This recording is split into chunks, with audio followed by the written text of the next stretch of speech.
I'm still waiting for my camera team to get back. I'm itching to go. I've had my holiday.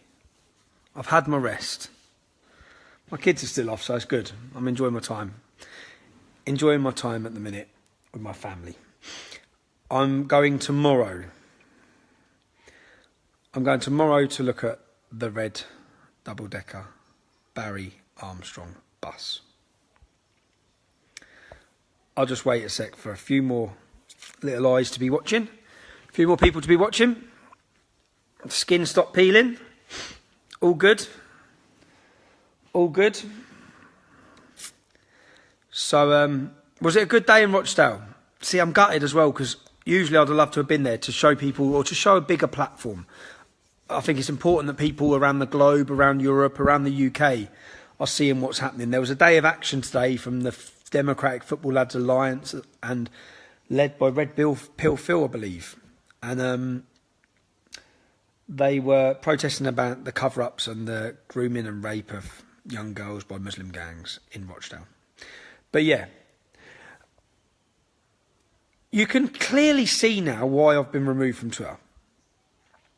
If you look currently, there's a video being shared on Twitter, a little 2-minute snippet, snipped out of a rant, one of my famous rants. I'm going to try not to get on one now, but one of my rants about Sadiq Khan.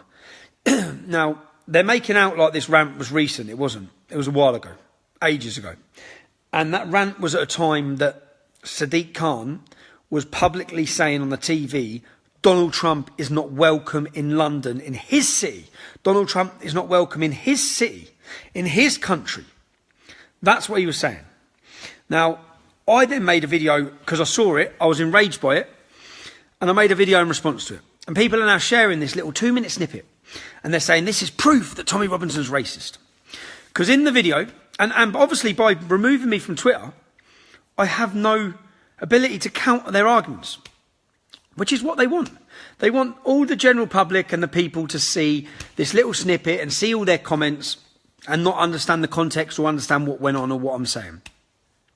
Which is why I've been removed, which is what eventually is going to happen to most people on our side of politics as they attempt to stifle and stop the criticism or the highlighting or the opposition to the Islamisation of our country. So anyway, Sadiq Khan stands up. He's telling the world's most powerful man, voted by the majority of the American people, that he is not welcome in his city, in his country. I then went on a rant saying, it's not your country, it's not your city. It's our country, it's our city. Yeah? As in all of us. It's ours. And he's on about Brexit. I think more people voted for Brexit in London than voted for Sadiq Khan to be mayor. That's the point, yeah? So that's what. So then I've said it's not your city. You're an invader to our country. Now, why would I say that? If Sadiq Khan was asked, I've met Sadiq Khan face to face. I met him when I was in prison. I asked him loads of questions. I asked him, in fact, what I found out is one of the people posting today about me being far right and racist is Maajid Nawaz. Maajid Nawaz from the Quilliam Foundation, Maajid Nawaz who pockets millions of pounds over the years from our government in order to be the acceptable voice, to give a voice against Islam or Islamic extremism, to be the Muslim go-to person, yeah? Now, he's saying I'm far-right extremist. Now, when I actually, if Sadiq Khan was sat down and asked, what comes first to you, Sadiq? Is it Islam or is it Britain? It's Islam. What comes first to you, Sadiq, as the mayor for the Labour Party? Is it the Labour manifesto or is it the Quran? It's the Quran. It's Islam. Islam first every time. Now, Sadiq Khan, anyone knows his history. He defended the bomber from September the 11th. He defended, is it Farrakhan, a man who said that all white people have the devil in them. He's defended extremist after extremist, shared platform after platform after platform. Now, when I saw Sadiq Khan when I was in prison, sorry, my kids are upstairs. When I saw Sadiq Khan when I was in jail, I come out and I saw him because he was the shadow minister for prisons, and he was walking through. So I went up to him. I said, "All right," and he said, "Oh, I saw you just left the EDL." I said, "Yeah, I did." He goes, "Oh, I used to be friends with Maajid Nawaz, I said, oh yeah, when? And guess when he was friends with Maajid Nawaz? Well, Maajid Nawaz was part of Hizb ut-Tahrir, an extremist radical Islamic organisation who want a world caliphate. Maajid Nawaz ended up being imprisoned for terrorism charges because of Hizb ut-Tahrir in Egypt. Well, when Maajid Nawaz was leading all this crazy caliphate bullshit, guess who was his friend? Sadiq Khan. Sadiq Khan told me that to my face. Okay?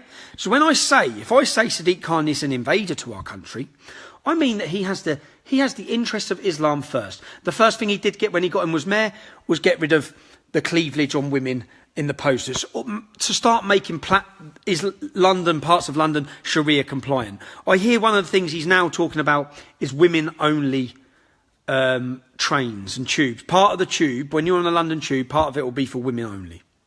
Separating men and women. That's what all this is about.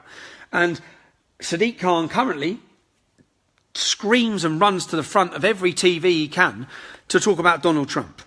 Or to talk about, not just Donald Trump. If he's not talking about Donald Trump, he's talking about mean words on the internet.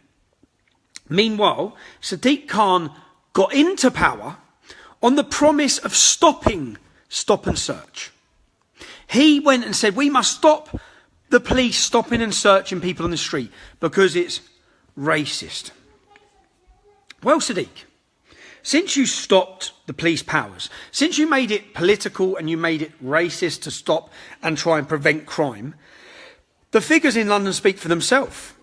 Rape, violent crime, is it 50 murders in the last 2 months? A higher murder rate than New York? Knife crime. He's standing on TV now saying, we need to stop knife crime. Mate, you were the man that wanted to stop and search. London is falling, and it's because of you and your policies. You are responsible. So when I make a 2-minute rant and you cut a little bit out, like they could do with this one, when you cut a little bit out, and then I'm just getting, my point I want to get across is, this is why they've done it. This is why they've took me off Twitter, because I can't make a video like this on Twitter. I can't make my response on Twitter. So then they have everyone reading the responses, and I've read it myself today. Everyone reading about how now I'm racist, and Maajid Nawaz saying I'm racist, and all these different people saying I'm racist, because I said Sadiq Khan, it's not his city. It's not your city. It's our city. It's every one of our city. London doesn't belong to you. It's our capital. It's our capital. Who do you even think he is, standing telling the most powerful man in the world, risking our special relationship with our cousins across the water, that he's not welcome in his city? Who are you to even do that? You're the mayor of London. That's what you're meant to be doing. You're meant to be making sure London's okay, which it's not, because rape, burglary, prostitution, murder, everything is going upwards of 30% since you got in power, you absolute buffoon. You clown. That's what's going on. And the whole time, and do you know what Sadiq Khan's currently on the news blaming on? He's blaming it on the Conservative cuts to policing. The Conservative cuts to policing. Sadiq Khan has created a hub, okay? A hate crime hub with 900 police officers. You get burgled, they don't come out. But we've got 900 police officers watching for you saying mean words on the internet. 8 people a day are currently being arrested and charged for saying words on the internet. That's his number one priority. Sadiq Khan's number one priority is stopping and silencing anyone who's critical of Islam. That's what's happening. You can see it. That's what every time he talks. Every time I see him talking, he's talking about hate crime or words. Words! Your biggest concern is words. You've got people being blown up across our country. You've got 500 jihadis come back. You've got 1,000 jihadi wives come back. Has anyone heard a word out of Sadiq Khan about the jihadi brides who are coming back to our country? Has anyone heard anything from him? No. But Donald Trump's a bad guy. And he don't want Donald Trump in his city. That's what it's about. And now, they don't just want to be able to do this to us. They want to be able to stop you from hearing other people's opinions about it. People being able to defend themselves, which is what it is. I've got people currently calling me a racist because I said it's not Sadiq Khan's, it's not his country. No, it's not his country.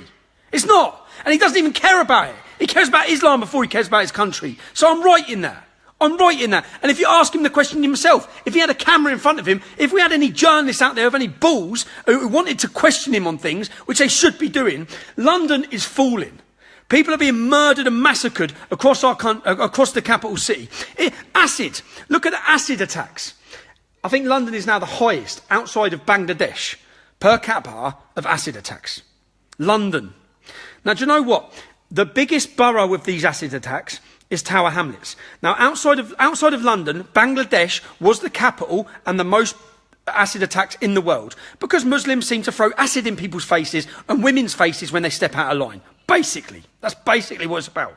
Now, Bangladesh. Now, where are the most acid attacks in London? 33% of them are in the borough of Tower Hamlets. Well, the borough of Tower Hamlets has a majority Bangladeshi community. But there's no link between that. Let me just put the picture of my kids down before I walk around. There's no link between that. There's no link at all between that. No one mentions a link. I think they blamed it on Victorians. Comical. You've got all this going on in his city. All this. That's what my rant originally was about. And does it not anger you? Does it anger you? It angers me. It proper angers me. It proper angers me when I look at our capital C. Do you know what proper angers me when I look at, there's a load of hoo-ha just come out about Enoch Powell's speech being played on the BBC. People are screaming for it to be taken down.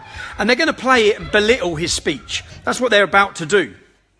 If you currently look at London, whether you like it or not, listen to Enoch Powell's speech and then look at London.